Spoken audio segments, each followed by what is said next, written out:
நம்மை சுற்றி பல மனிதர்கள் இருக்காங்க. அவங்கள நிறைய நண்பர்கள் இருக்காங்க. அந்த நண்பர் அப்படின்னு நீங்க நினைக்கக்கூடியவர், நீண்ட காலம் உங்க கூட பழகக்கூடியவர், உங்க நம்பிக்கைக்கு பாத்திரமானவர் திடீர்னு உங்க முதுகுல குத்தக்கூடிய வாய்ப்பு இருக்கா? இப்போ உதாரணத்துக்கு ஒரு கதையை சொல்றேன் பாருங்க. அர்ஜுன் அப்படிங்கிற ஒரு பிசினஸ் மேன் காலை நேரத்துல காலையில 10 மணிக்கே அவரோட பேங்க் மேனேஜர்கிட்ட இருந்து கால் வருது. பேங்க் மேனேஜர் கால் பண்ணோன்னே கேட்கிறாரு, என்ன சார் வழக்கம் போலவா, என்ன லோன் ஆஃபரா இல்ல புது இன்வெஸ்ட்மெண்ட்டா மியூச்சுவல் ஃபண்டான்னு கேட்கிறாரு. அதெல்லாம் ஒன்றும் இல்லை சார் அப்படின்னு சொல்லிட்டு பேங்க் மேனேஜர் என்ன சொல்றாருன்னா, நீங்க டெபாசிட் பண்ண அந்த 30 லட்சம் ரூபாய் செக் பவுன்ஸ் ஆயிடுச்சு சார் அப்படிங்கிறாரு. என்ன சார் சொல்றீங்க, கொஞ்சம் செக் பண்ணி பாருங்க, நல்லா செக் பண்ணி பார்த்தீங்களா அப்படிங்கிறாரு. இல்லை சார், மறுபடியும் போட்டு பார்த்தோம், ஆனால் அந்த செக்கு பாஸ் ஆகல, பவுன்ஸ் ஆகிட்டே தான் இருக்கு. ரீசன் இன்சஃபிஷியன்ட் ஃபண்ட்ஸ், அதாவது உங்கள் கணக்கில் போதுமான அளவு பணம் இல்லை அப்படின்னே வருது சார் அப்படின்னோன்னு, சரி நான் என்னன்னு பார்க்குறேன் அப்படின்னு சொல்லிட்டு ஃபோனை வச்சுட்டு அர்ஜுன் பதட்டமாகிறாரு. ஸோ உடனடியாக இந்த செக்கை அவருக்கு கொடுத்த புரோக்கர் ராஜுக்கு ஃபோன் பண்ணுறாரு. ராஜோட ஃபோன் சுவிட்ச் ஆஃபாக இருக்கு. இப்போ அவரோட பதட்டம் இன்னும் அதிகமாகுது, டென்ஷன் அதிகமாகுது. அவரோட டென்ஷன் ஒன்றும் காரணம் இல்லாமல் இல்லை. ஏன்னா அர்ஜுன் மாதிரியே பொருட்களை சப்ளை செய்யக்கூடிய சப்ளையர்ஸ் இதே மாதிரி இன்னும் ஒரு 5 பேர் இருக்கிறாங்க. அவங்க கிட்டயும் இந்த ராஜ் செக் கொடுத்துருக்கிறாரு. செக்கை ஒரு 5 நாள் கழிச்சு கேஷ் பண்ணுங்க அப்படின்னு சொல்லி கொடுத்துருக்கிறாரு. ஆக கோடிக்கணக்கில் பணம் லாஸ் ஆயிருக்கு. இவங்களாம் சின்ன சின்ன மேனுஃபேக்சரர்ஸ், பொருள் உற்பத்தி பண்ணி விற்கிறவங்க. அர்ஜுன் மாதிரி பிசினஸ் மேன்லாம் சின்ன பொருட்களை தயார் செஞ்சு விற்பனை செய்யக்கூடியவங்க, பெரிய பெரிய மல்டிநேஷனல் கம்பெனிக்கு கொடுக்கறவங்க. இது ஒரு பெரிய ஆர்டர், 30 லட்சம் ரூபாய் அப்படிங்கிறது. அந்த ஆர்டர் பணம் வரலன்னா அவங்க வாழ்வாதாரமே பாதிக்கப்படக்கூடிய நிலை தான். இதே மாதிரிதான் மீதி 5 பேருமே. இப்போ இந்த விஷயங்கள்லாம் நடந்துகிட்டு இருக்கும்போது இந்த ராஜ் அப்படிங்கிற இந்த மனிதன் புரோக்கர் பல 100 கிலோமீட்டர்கள் தள்ளி ஒரு ஹோட்டல் பார்ல ஜாலியா உட்காந்துக்கிட்டு அவருக்கு பிடிச்ச காக்டெயில் ஐஸ் கியூப் போட்டு சாப்பிட்டுக்கிட்டு ஜாலியா என்ஜாய் பண்ணிட்டு இருக்காரு லைஃபை.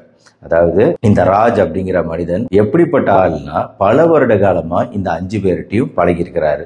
பல வருட காலம், அதாவது இப்போ கடந்த 1 வருடமா இந்த ராஜ் டைரக்டா பொருட்களை வாங்கி நான் உங்களுக்கு அதிக விலைக்கு அந்த மல்டிநேஷனல் கம்பெனிக்கு விற்பனை செஞ்சு தரேன் அப்படின்னு சொல்லிட்டு டீல் பண்ணிட்டு இருக்காரு. அதுக்கு முன்னாடியே ஒரு 4-5 வருட காலமாவே வேற ஒரு மல்டிநேஷனல் கம்பெனியில வேலை செஞ்சுக்கிட்டே ராஜ் இந்த வேலையை பண்ணிட்டு இருந்திருக்கிறாரு. அதுக்கப்புறம் தனியா வெளியே நான் உங்களுக்கு அதிக விலைக்கு வித்து தரேன் அப்படின்னு வாங்கி விற்கிறதுக்கு ஏற்பாடு செய்யறாரு.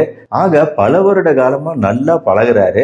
பணம் செட்டில்மெண்ட் எல்லாம் பொருள் வாங்கினோட கரெக்டா கேஷ் செட்டில்மெண்ட் கரெக்டா பண்ணிடுறாப்புல. இன்ஃபேக்ட் இந்த 5 பேரோட குடும்ப உறுப்பினர்கள் முதற்கொண்டு நல்லா பழகி இருக்கிறான் இந்த ராஜ். ஆனா ராஜோட உள் மனசுல என்ன இருக்கு அப்படின்னா, இவங்களை ஏமாத்த போறோம் அப்படிங்கிற எண்ணம் எல்லா நேரமும் ராஜோட மனசுல இருக்கு. ஆனால் 5 வருட காலமா மெதுவா அந்த நம்பிக்கையும் ரிலேஷன்ஷிப்பையும் ட்ரஸ்டையும் டெவலப் பண்ணிட்டு அதுக்கப்புறமா ஒன் ஃபைன் டே ஒரு பெரிய அமௌண்ட்டா சேர்த்த அப்புறம் டக்குன்னு ஏமாத்தி கிளம்பிடுறாப்புல.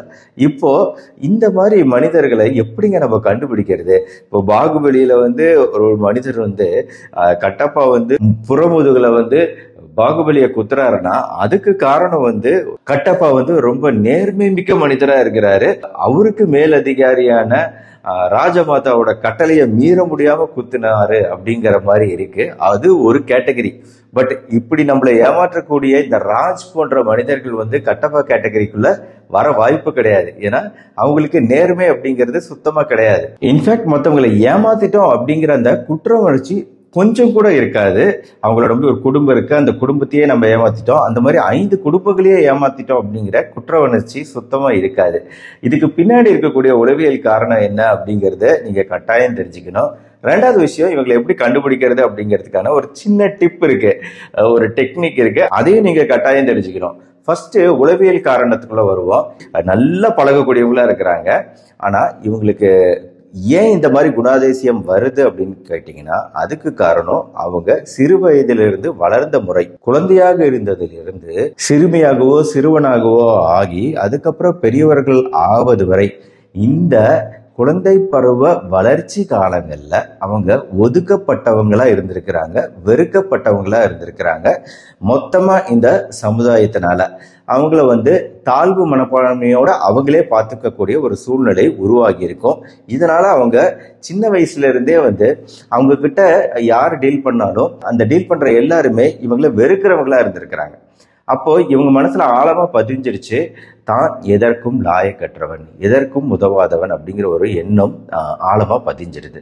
அப்படிங்கும்போது இவங்களுக்கு வளர்ந்த பின்னாடி, இப்ப பெரியவங்கள் ஆன பின்னாடி உங்களோட குணாதிசயம் அப்படிங்கிறது எப்படி இருக்கும் அப்படின்னா, அதாவது தன்னை காயப்படுத்தினவங்கள திருப்பி காயப்படுத்தணும் அப்படிங்கிறது விட, தன்னோட நல்லா பழகுறாங்க பார்த்தீங்களா, அவங்கள காயப்படுத்தணும் அப்படிங்கிற இன்டென்ஷன் இவங்க கிட்ட இருக்கும். இன்ஃபேக்ட் யாராவது இந்த மாதிரி மனிதர்கள் கிட்ட நல்லா பேசினாங்கன்னு வைங்க, நல்லா ஒரு நன்மை தரக்கூடிய விஷயமா அவங்கள சந்தோஷப்படுத்துற வகையில பேசக்கூடியவங்களா இருந்தாங்கன்னா, இவங்க என்ன நினைப்பாங்கன்னா, தான் அதற்கு தகுதியற்றவன், இவன் என்ன என்கிட்ட இப்படி பேசிட்டு இருக்கான், இவன் என்ன என்னை புகழ்ந்துகிட்டு இருக்கான், இவன் என்ன என்னை பத்தி நல்லது சொல்லிக்கிட்டு இருக்கான், அப்ப இவனை நாம ஏமாத்தணும். நல்லா புரிஞ்சுக்கோங்க. என்ன இவன் நம்மளை பத்தி இவ்வளவு புகழ்ந்து பேசுறான், நம்மள பெரிய ஆளுங்கிற மாதிரி பேசிக்கிட்டு இருக்கான், அப்ப நம்ம இவனை ஏமாத்தணும் அப்படிங்கிற எண்ணம் இருக்கும். அதனால ஏதாவது ஏமாத்த பார்ப்பாங்க, ஏதாவது கிரைம் குற்ற செயல்களில் ஈடுபட பார்ப்பாங்க. இவங்களுக்கு தண்டனை கிடைக்கணும் அப்படின்னு நினைப்பாங்க. அந்த தண்டனை கிடைக்கிறது தான் இவங்களுக்கு சந்தோஷம். தன்னையே ஏதாவது ஒரு வகையில காயப்படுத்திக்கணும்னு நினைப்பாங்க. இன்னும் சுருக்கமா சொல்லணும்னா, இவங்க கிட்ட இருக்கக்கூடிய இந்த குணாதிசயம் சின்ன வயசுல இருந்து டெவலப் ஆனதுனால இவங்களுக்கு எந்த ஒரு குற்ற உணர்ச்சியும் இருக்காது. இப்போ உங்களுக்கு புரிஞ்சிருக்கலாம் எப்படி இந்த அளவுக்கு ஒருத்தரால ஏமாற்ற முடியுது அப்படிங்கிறதுக்கான உளவியல் காரணத்தை நீங்க புரிஞ்சுக்கலாம்.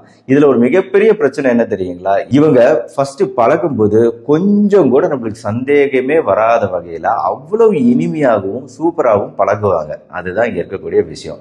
இந்த குணாதிசயம் கொண்டவங்களை கண்டுபிடிக்கிறதுக்கான ஒரு கிராஃபாலஜி அப்படிங்கிற எழுத்து சம்பந்தமான ஒரு துறை இருக்கு.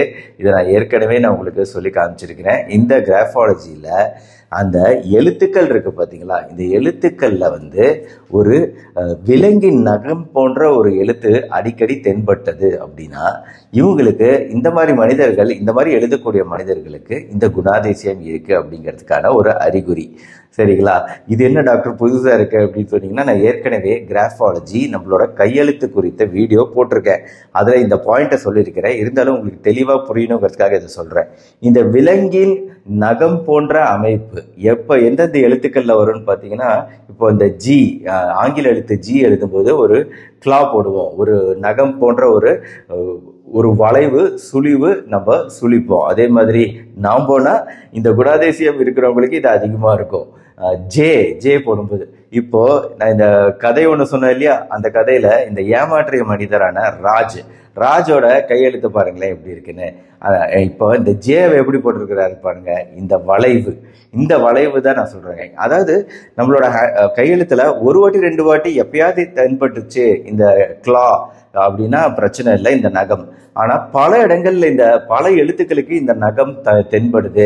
அதாவது இப்படி முன்னாடி போய் ஃப்ரண்ட்டுக்கு போகாம பின்னாடி பேக் அடிச்சு அது ஒரு ஆங்கிள் கொடுத்து திரும்பி வருது அந்த வளைவு அப்படின்னா, நீங்க ரொம்ப சர்வ ஜாக்கிரதையா இருக்கணும். இது மாதிரி பல இடங்கள்ல எழுதப்பட்டிருக்கு அவங்க கையெழுத்துல அப்படின்னா, அவங்களுக்கு இருக்கக்கூடியது கிளா. இந்த கிளாக்கு பேரு ஆங்கிலத்துல ஃபீலான்ஸ் கிளா அப்படின்னு சொல்லுவோம். FELON, ஃபெலான் அப்படின்னா ஆங்கிலத்துல என்ன அர்த்தம் அப்படின்னா, கடும் குற்றம் புரிபவர், குற்ற செயல்களில் ஈடுபடுபவர், ஏமாற்றுபவர் எல்லாத்தையும் எடுத்துக்கலாம். கொடுங்குற்றம், இது சாதாரண குற்ற செயல்களில் ஈடுபட மாட்டாங்க, கொடிய குற்றங்களில் ஈடுபடக்கூடியவங்களா இருப்பாங்க. அவங்கள தான் ஃபெலான் அப்படின்னு சொல்லுவாங்க ஆங்கிலத்துல. இந்த ஃபெலானோட நகம் அப்படிங்கிறது தான் இந்த ஃபெலான்ஸ் கிளா.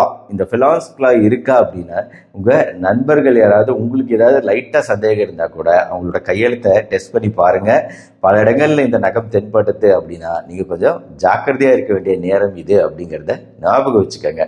என்ன டாக்டர், இதுக்கு அறிவியல் பின்னணி இருக்கா? கண்டிப்பா இருக்கு. இது பல ஆராய்ச்சியாளர்கள், உளவியல் அறிஞர்கள், கிரிமினாலஜி எக்ஸ்பர்ட்ஸு, கிராஃபாலஜி எக்ஸ்பர்ட்ஸு எல்லாராலும் அக்செப்ட் பண்ணப்பட்ட, ஒற்றுக்கொள்ளப்பட்ட ஒரு விஷயம் அப்படிங்கிறதையும் நீங்க புரிஞ்சுக்கங்க. இந்த மாதிரி மனிதர்கள் இருக்கிறாங்க, நம்ம கிட்ட பழகக்கூடியவங்களா இருப்பாங்க. அவங்களுக்கு எப்பவுமே நெகட்டிவிசம் அப்படிங்கிறது தான் பிடிக்கும். ஒருத்தரை பாசிட்டிவா அவங்கள பத்தி பேசினா கூட பிடிக்காது, அவங்க தன்னை நெகட்டிவா வச்சுக்கவே விரும்புவாங்க அப்படிங்கிறத நீங்க புரிஞ்சுக்கோங்க. இந்த மாதிரி மனிதர்கள் உங்களை சுத்தி இருக்கலாம் அப்படிங்கறத புரிஞ்சுக்கோங்க. நீங்க ஏமாறாம தப்பிச்சுக்கோங்க.